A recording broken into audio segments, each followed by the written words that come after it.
오늘 본문에는 레위 사람들과 제사장의 몫에 대한 이야기를 하고 있습니다.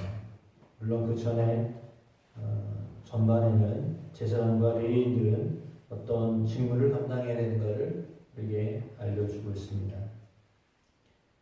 그들이 해야 할 일은 18장 1절 말씀처럼 죄를 담당하는 것입니다.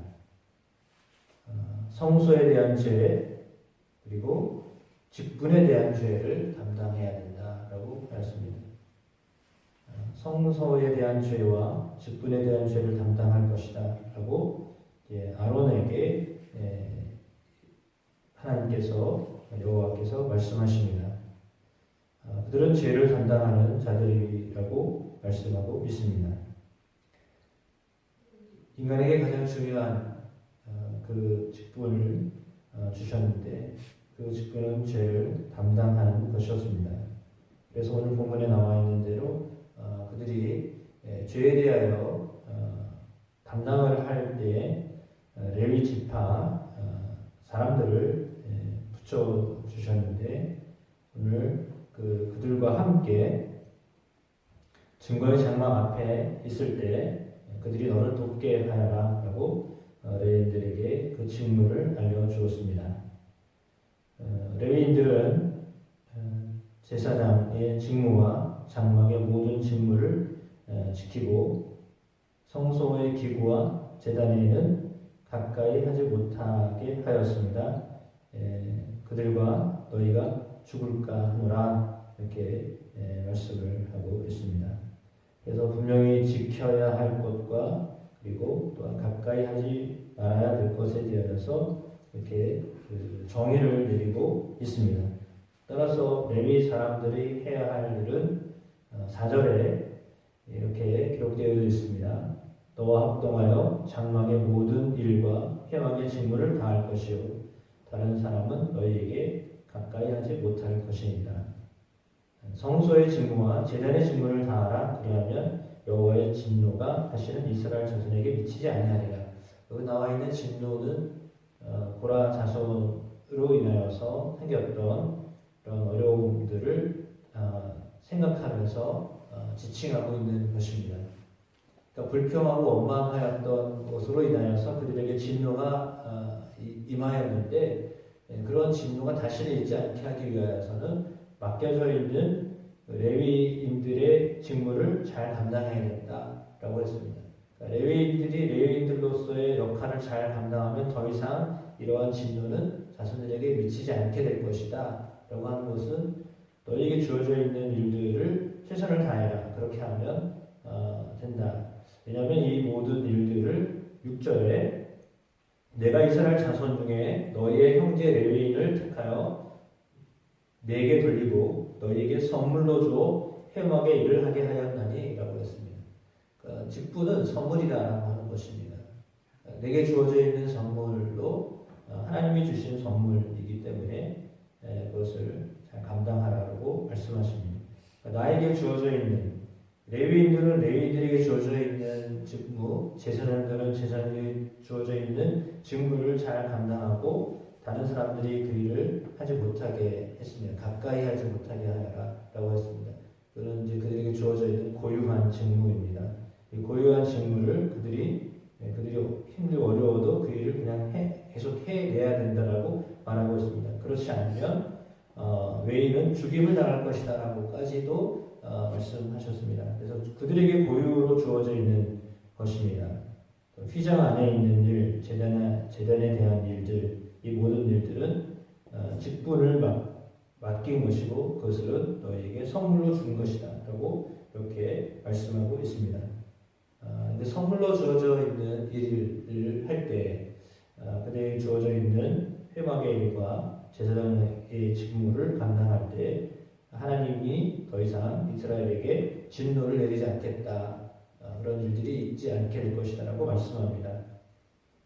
그거는 그들이 제사를 드리며 최선을 다하면 하나님은 더 이상 이스라엘 백성들에게 진노를 내리지 않겠다라고 말씀하시는 것입니다. 제사를 드린다라고 하는 말씀은 무슨 말씀이냐면 하나님을 항상 의지해라 라고 하는 말입니다. 예배를 드린다는 말은 하나님을 늘 의지하며 살아라 라고 하는 말입니다. 하나님과의 관계를 놓치지 않고 살아라 라고 하는 말입니다. 그래서 그들이 있으므로 제사장과 레위인들이 있어서 그들이 하는 모든 일들을 통하여 하나님이 그들의 죄를 담당하게 하셨기 때문에 그 죄를 담당하면 죄로 인한 고통과 어려움들, 그 모든 진노들이 있지 않게 될 것이다. 그러므로 계속하여 너희들은 제사장의 직무, 레위의 직무를 잘 감당해라. 너희가 그렇게 직무를 잘 감당하면 내가 이스라엘에게 진노를 내리지 않겠다. 그 말입니다.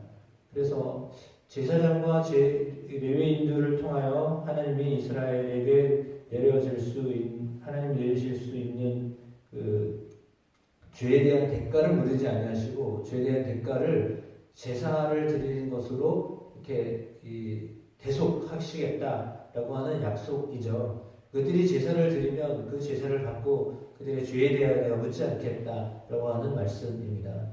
그래서 제사는 그만큼 그들에게 있어서 매우 중요한 것이었습니다. 예배는 그런 의미가 있는 거죠. 그래서 우리 가운데 예배는 하나님의 이렇게 볼 때 그냥 소극적인 면으로 볼 때는 하나님이 진노를 내리시는데 심판을 하시는데 그것을 막을 수 있는 그 제도, 장치로 하나님 제사를 선택하셨다라고 하는 것이고 그 일들에 전념하는 사람들이 그 일을 최선을 다하면 하나님이 그들과 늘 계속해서 만나주시겠다라고 말씀하고 있는 것입니다.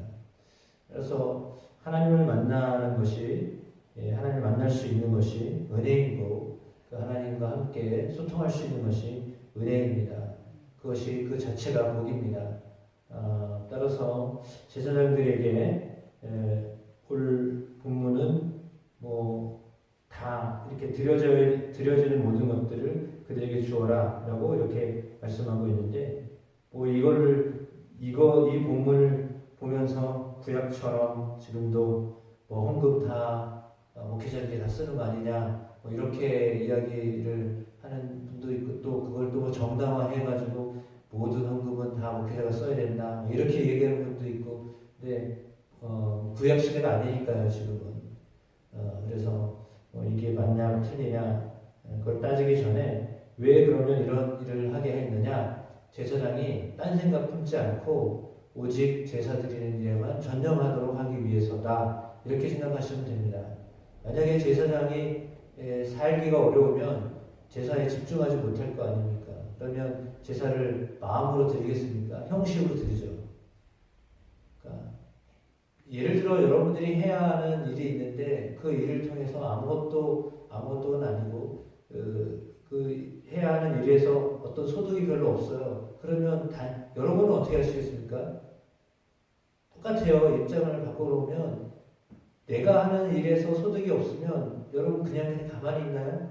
그렇지 않죠? 소득을 얻기 위해 또 다른 일을 찾죠. 당연히 그 일들에서 그렇죠. 그러면 예를 들어 그러면 목회자는 아무것도 없으면 없는 대로 그냥 굶어 죽으시죠? 이렇게 말할 수 있나요? 그렇게는 너무 가혹한 거 아닌가요? 물론 그렇게 하라 그러면 해야죠. 목사님 없으면 없는 대로 사세요. 그렇게 말씀하시면 할 말이 없습니다. 근데 그렇게는 안 되잖아요. 그리고 현실적으로 지금 많은 목회자들이 거의 70% 이상 되는 목회자들의 가정이 다 이렇게 사모님들이 직업을 가지고 계시거나 목사님도 직업을 가지고 계시거나 이런 세대를 그건 어쩔 수 없는 것이요. 소득이 높아지면 높아질수록 상대적으로 소득이 줄어들기 때문에 그러니까 상대적이잖아요. 그러니까 그렇기 때문에 어쩔 수 없이 이렇게 하는 겁니다. 근데 그걸 지금 이 시간에 따지려고 하는 게 아니라 그걸 어떻게 그래도 목회자는 목회만 해야죠. 무슨 세상 일을 하십니까? 이렇게 말하면 또 할 말이 없어요. 그렇게 말하면. 근데 바꿔놓고 생각하면 너무 힘들고 어려운데 어떻게 하라는 거예요. 네. 그러니까 이제 그거는 이게 맞냐 저거 맞냐 그게 중요한 게 아니라요. 제사가 그만큼 중요하다는 것을 말하는 겁니다. 왜? 제사의 역할은 죄를 담당하는 일을 하기 때문에 그러니까 우리가 제사를 드리는 지금은 제사는 아니죠. 엄밀히 말하면 우리가 제사 드리는 게 아니니까요. 예배를 드리는 것이기 때문에 그러면 왜 제사가 그렇게 중요했느냐? 죄에 대한 부분들을 담당하는 시간이었기 때문입니다. 인간에게 있어서 죄의 문제를 해결할 수 있다고 하는 것은 하나님이 심판하지 아니하시고 하나님이 죄에 대하여 이렇게 뭐라고 특별히 하나님의 어떤 인간을 향하여서 가지고 계신 무슨 뭐라고 표현을 했는지 모르겠어요. 죄를 지었기 때문에 하나님이 그 죄에 대한 것을 물으시기 전에 인간이 스스로 깨달으면서 이것이 죄이었구나라고 깨닫고 하나님 앞에 용서를 구하는 것이 제사잖아요. 깨닫지 않은 사람은 제사를 안 드립니다.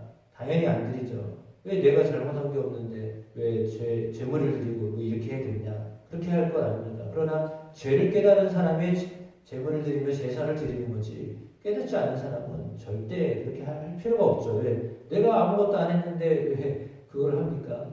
제사는 죄를 지었기 때문에 그것에 대하여 용서를 받는 과정으로 그 일을 하는 거죠. 근데 그 일에 제사장이 그 일들을 감당하게 하였고 그렇게 들어왔던 건물들을 제사장에게 드려라 라고 하였던 것들은 그것으로 인하여서 그들이 최선을 다하여 제사에 집중하게 해라. 사람의 문제는 죄인데 그 죄 문제를 제사장들이 잘 감당하면서 하나님 앞에 너희들이 하나님과 관계를 평안하게 해라 라고 하는 의무로 그들에게 직무로서의 어떤 역할을 잘 감당케 하였다라고 볼 수 있습니다. 그러면 오늘 이 본문을 통하여서 뭐가 있냐 과거에 구약시대에 이렇게 되어진 것 그것은 그때 시절에 그렇게 했던 것이고 그러면 지금은 어떻게 해야 되는가 라고 하였을 때 물론 교회는 최선을 다하여서 사역을 감당하는 사람들에게 지원하고 그렇게 하여서 하나님이 하시고자 하는 일들을 감당케 하는 것 그것이 우리가 해야 할 일입니다. 물론 다 힘들고 어려운 상황 속에 교회들이 처해져 있기 때문에 이론은 그렇지만 실제로는 그렇지 못한 것이 현실이기도 합니다. 그럼에도 불구하고 우리는 그러면 어떻게 해야 될 것인가? 우리에게 주어져 있는 직임을 잘 감당해야 한다라고 하는 것입니다. 그것이 지금은 제사장도 없고 레위인도 없고 그렇지만 우리에게 주어져 있는 직임, 내게 주어져 있는 사명을 최선을 다하여 감당하면 하나님이 그 직임에 맞는 것들을 계속 할 수 있도록 하나님이 그들을 붙잡아 주신다, 책임져 주신다라고 하는 것입니다. 역시 마찬가지로 우리에게 주어져 있는 직분, 직임, 내게 주어져 있는 일들을 잘 감당하면 하나님은 우리가 살아가는데 부족함이 없도록 보상해 주시는 하나님이시다라고 하는 것입니다. 이 모든 일들은 하나님을 위한 것이었고 이 모든 일들은 백성을 위한 일들이었습니다. 그러니까 하나님과 백성을 위하여 하는 모든 일들 가운데 그 일들을 하면 하나님이 책임져 주신다라고 하는 말입니다. 그러니까 우리가 하나님을 위하여 무언가를 하기 시작할 때 우리가 백성을 위하여, 이웃을 위하여, 성도를 위하여 무언가를 하기 시작하면 하나님은 그 일에 대하여 책임져 주신다라고 하는 것입니다. 이건 동일한 원리이고 그렇게 살아가도록 하나님 우리에게 지금 말씀하고 계신 것입니다. 그러니까 사역을 하면, 일을 하면 일하는 것에 대한 대가를 하나님이 이렇게 얻을 수 있도록 도와주신다. 그런 의미로 받아들이시면 좋겠습니다. 하나님은 사람을 세워서 하나님의 일을 감당하게 하십니다. 그래서 그들이 항상 하나님의 일을 끊임없이 감당하기를 원하고 계십니다. 중도에 포기하는 것을 원하지 않으십니다. 힘들고 어렵다고 중도에 포기하는 것을 주님이 원하지 않으십니다. 포기하고 싶을 그때에도 하나님이 여전히 돕고 계시다라고 하는 것을 깨달아야 되는데 모든 사역자들이 모든 주님의 부르신 주의 사람들이 우리에게 주어져 있는 직분을 하다가 포기하지 않는 그런 마음이 있어지기를 소망합니다. 이 열매가 맺히지 않을 때 그런 어려움이 있습니다. 여러분도 그렇지만 복음을 전하다가 예수 믿으라고 말하다가 도대체 안 듣는 것 같으니까 이거는 해야 되는 건가 말아야 되는 건가 그런 순간이 오잖아요. 그러나 하나님이 그 가운데도 역사하고 계심을 믿습니다. 우리는 우리에게 주어져 있는 일들을 감당할 때 그것이 어떤 일이든 그 일들을 감당하면 하나님이 그 직무에 대하여서 기쁘게 여기심을 믿습니다. 힘들고 어렵게 그 직무를 감당하더라도 하나님은 그 직무를 기쁘게 여기심을 믿습니다. 어쩌면 기쁨으로 감당할 수도 있고 어쩌면 억지로 감당할 수도 있고 어쩌면 정말 어쩔 수 없이 감당할 수도 있습니다. 어떻게 감당하든지 하나님은 감당하고 있는 그 사람을 귀하게 여기실 줄로 믿습니다. 그래서 그에게 주어져 있는 직무를 감당할 때, 직임을 감당할 때 하나님은 그들을 통하여서 이 땅 가운데 하나님의 평화를 누릴 수 있도록 이렇게 역사하시고 계십니다. 그것을 잊지 않으셨으면 좋겠습니다. 그러니까 내가 하는 일들로 그치지 않냐고 하나님과의 평강을 이루는 일을 하는 그런 정말 중요한 일을 하고 있다라고 하는 것을 놓치지 않으셨으면 좋겠습니다. 그러니까 내가 하는 기도가, 내가 하는 예배가, 내가 하는 헌신이 그냥 그것으로 그치지 않냐고 그 일을 통해서 하나님의 평강이 흘러가도록 하신다라고 하는 것을 놓치지 않냐고 여전히 끊임없이 감당되어질 수 있을 때 감당하실 수 있는 저와 여러분의 삶이 되어주시길 주의 이름으로 축복합니다.